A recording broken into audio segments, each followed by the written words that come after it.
اعوذ باللہ من الشیطان الرجیم بسم اللہ الرحمن الرحیم وَإِذْ قُلْنَا ادْخُلُوا هَٰذِهِ الْقَرْيَةَ فَكُلُوا مِنْهَا حَيْثُ شِئْتُمْ رَغَدًا وَادْخُلُوا الْبَابَ سُجَّدًا وَقُولُوا حِطَّةٌ نَغْفِرْ لَكُمْ خَطَايَاكُمْ وَسَنَزِيدُ الْمُحْسِنِينَ صدق اللہ العلی العظیم وصدق الرسول النبی الکریم ونحن علی ذلک من الشاہدین والشاکرین والحمد للہ رب العالمین۔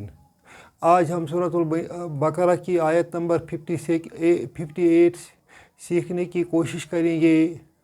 بنی اسرائیل کا مضمون پچھلے کئی آیتوں سے چلا آ رہا ہے۔ اس آیت میں رب فرماتے ہیں بنی اسرائیل کو کہ ایک گاؤں میں داخل ہو جاؤ اور اس گاؤں میں آپ جہاں سے چاہو کھاؤ، اور جب تم دروازے سے داخل ہو جاؤ گے تو مغفرت کی دعا کرنا، ہم تمہیں مغفرت کریں گے اور اس پر مزید احسان سے نوازیں گے۔ وَإِذْ جب قُلْنَا ہم نے کہا قُل کہا، نہ ہم نے۔ قُل فعل ہے، فعل ماضی ہے، اور نہ جو ہے یہ فاعل ہے۔ کیا کہا؟ ادخلو، یہ فعل امر ہے، ادخلو داخل ہو جاؤ، ادخلو داخل ہو جاؤ۔ کہاں داخل ہو جاؤ؟ حاذہ القریۃ، اس گاؤں میں یا اس ٹاؤن میں، اس قصبہ میں۔ ادخلو فعل امر ہے، واو یہ فاعل کو ریپرزنٹ کرتا ہے تم کی شکل میں، تم داخل ہو جاؤ۔ حاذہ مفعول بھی ہے اور القریۃ بدل ہے۔ بدل کا مطلب یہ ہے کہ ہم دو میں سے ایک کو استعمال کرتے ہیں۔ ادخلو القریۃ، ادخلو حاذہ، حاذہ کسی چیز کی طرف اشارہ ہے۔ یہاں جس گاؤں کا، جس ٹاؤن کا بتایا جا رہا ہے کہ داخل ہو جاؤ، حضرت ابن عباس رضی اللہ تعالی عنہ فرماتے ہیں کہ اس گاؤں کا نام اریحہ ہے، اریحہ تھا۔ کچھ لوگ اسے ایلیا کے نام سے بھی کہتے ہیں کہ اس گاؤں کا نام ایلیا تھا، اور کچھ کہتے ہیں یہ شام کا کوئی علاقہ تھا۔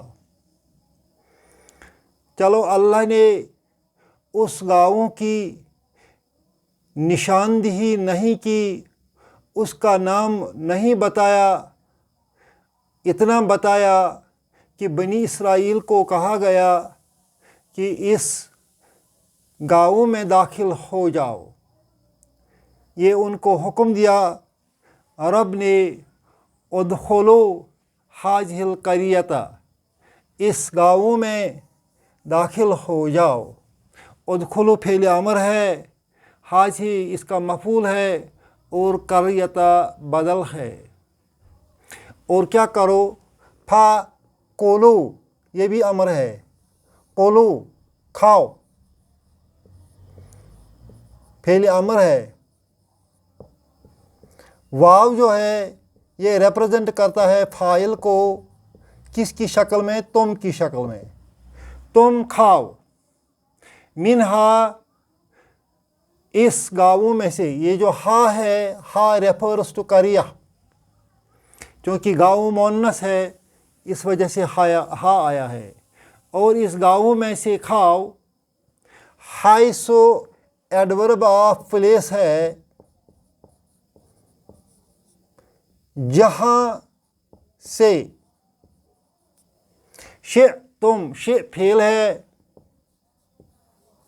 اور تم اس کا فاعل ہے، شئتم تم چاہو، تم چاہو، جہاں سے تم چاہو،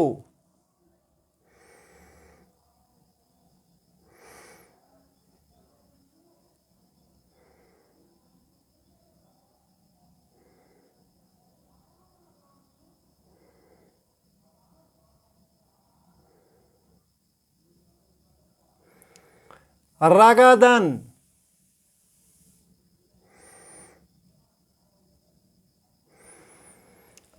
رغدن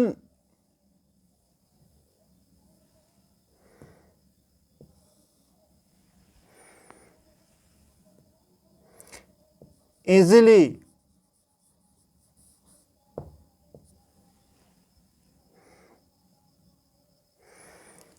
in abundance،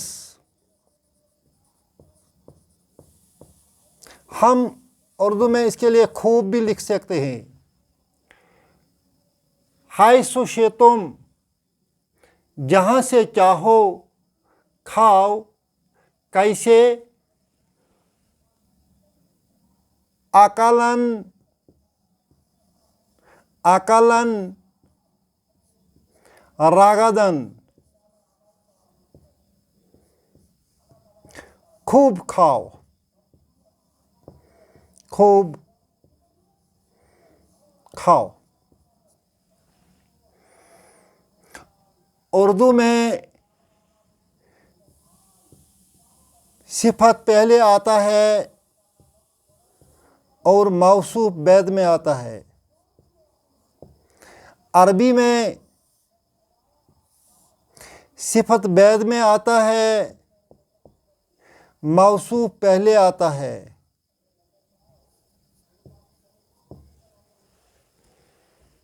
یہاں اکلن رغدن نہیں ہے، یہاں صرف رغدن ہے اور اکلن جو ہے وہ اومیٹڈ ہے۔ اس کا مطلب یہ ہوا کہ جو صفت ہے یہ صفت موصوف کے بدلے استعمال ہوا ہے، اس کو ہم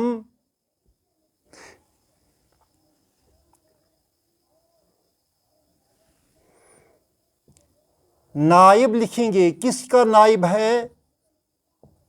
یہ کس کا نائب ہے؟ موصوف کا۔ اور موصوف کہاں ہے؟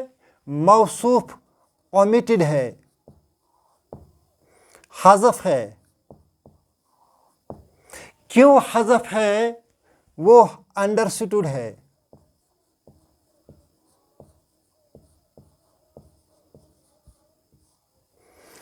جملہ کے معنی کے لحاظ سے وہ انڈرسٹوڈ ہے۔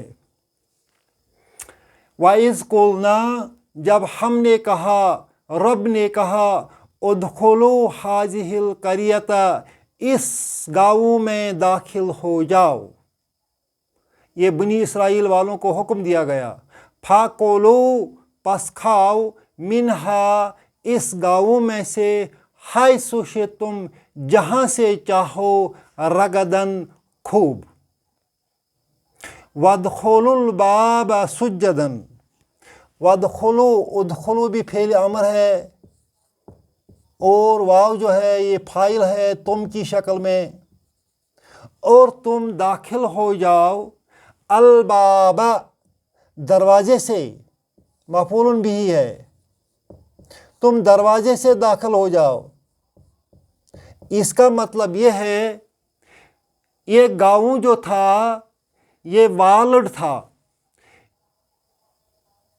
انکلوزڈ تھا، اور اس کے کچھ گیٹ تھے۔ کوئی ایک اس کا مین گیٹ بھی ہو سکتا تھا جس کی وجہ سے الباب آیا ہے۔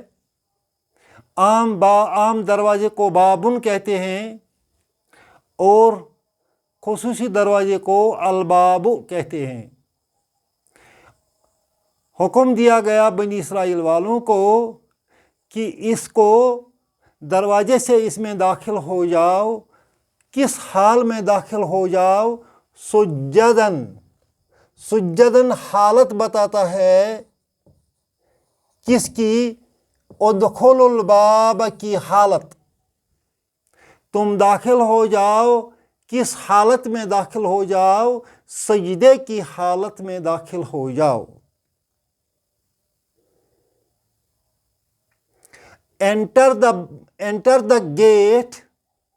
enter the gate making prostration۔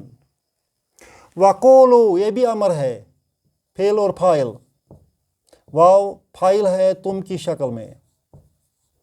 قولو کہو، حطتن یہ فعل اور فاعل ہے، اس کے بعد یہاں مفعول آنا چاہیے تھا۔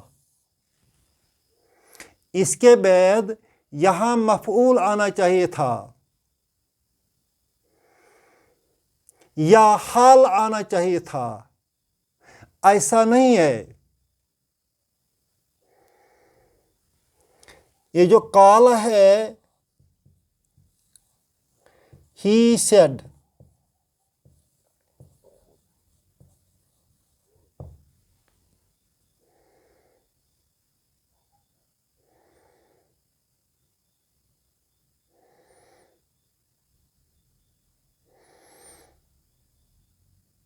اسی طرح ہے اکلا، he ate،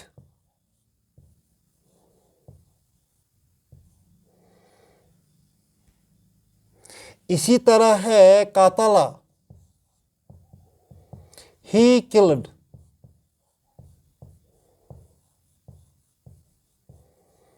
اب انگریزی میں ہم اس کو سوال کرتے ہیں،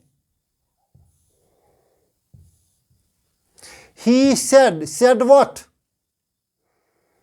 he ate what؟ he killed what؟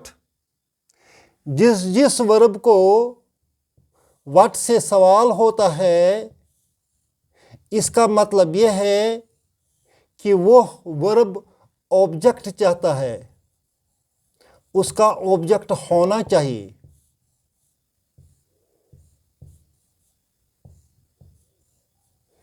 اسی بنا پر میں کہتا ہوں یہ قولو جو ہے فعل ہے اور جو واو ہے یہ فاعل ہے۔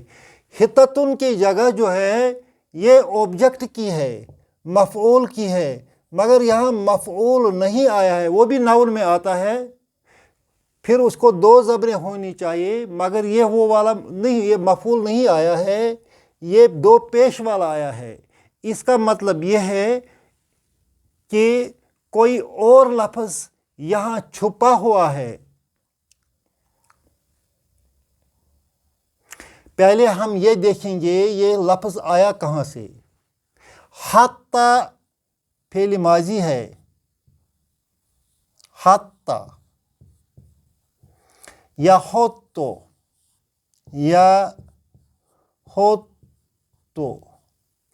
حتی معنی ہے اترنا، وہ اترا، نیچے ہو گیا، یا ہوتو وہ اترتا ہے، نازل ہوتا ہے، نیچے جاتا ہے۔ اسی معنی میں ہم اس کو اگر ناؤن کی شکل میں حطتن لے لیں گے تو نیچے جانا جو ہے، اترنا جو ہے، وہ ایک قسم کا پروسٹریٹ ہے۔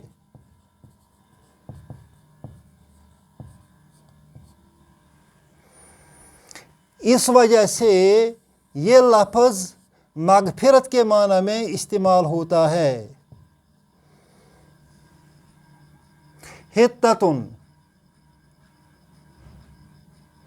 فارگیونیس، مغفرت، فارگیونیس۔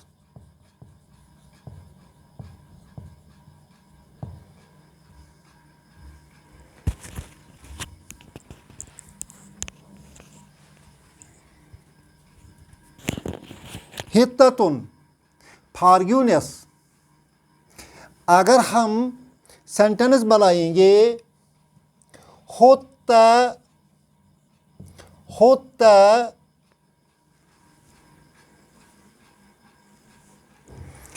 ان ذنوبنا، اس کا معنی ہو گیا ہمارے گناہ ہم سے اتار دے، ہمارے گناہ ہم سے اتار دے. وَقُولُوا حِطَّةٌ، اور تم لوگ معافی مانگو، تم لوگ مغفرت ڈھونڈو. جب تم دروازے سے داخل ہو جاؤ گے تو حِطَّةٌ کہنا، گناہوں کی مغفرت تلاش کرنا.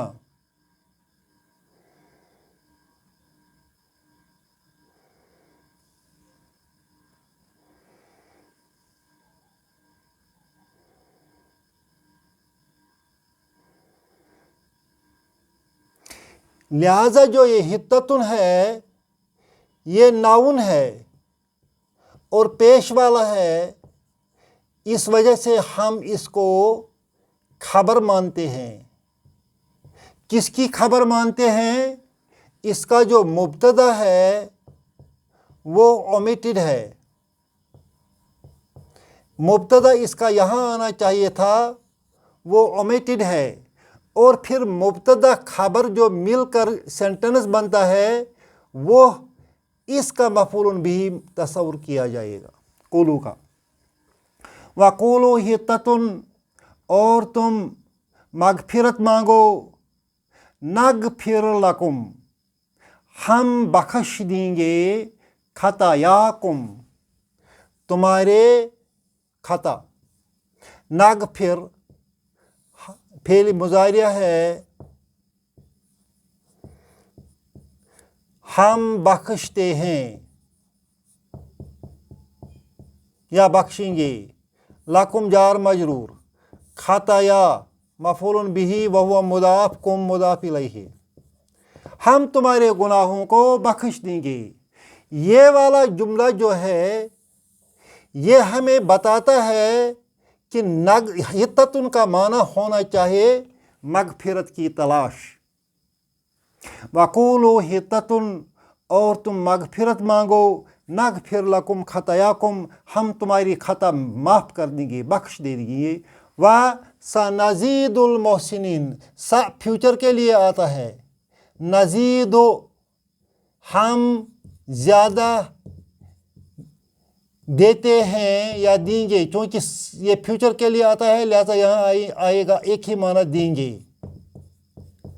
المحسنین، احسان کرنے والا، احسان کرنے والا یا والے. نزید فعل اور فاعل ہے، محسنین مفعول به ہے. وَسَنَزِيدُ الْمُحْسِنِينَ، اور ہم زیادہ دیں گے احسان کرنے والوں کو. جو لوگ احسان کرتے ہیں، جو لوگ محسن بنتے ہیں، محسن بننے کی کوشش کرتے ہیں، ہم ان کو زیادہ ہی دیں گے. اللہ ہمیں بھی محسن بنائے اپنے فضل اور اپنے کرم سے، اور ہمیں نیک کاموں کی توفیق عطا کرے، اور ہمیں قرآن شریف سمجھنے اور اس پر عمل کرنے کی توفیق دے. ربنا تقبل منا انک انت السمیع العلیم.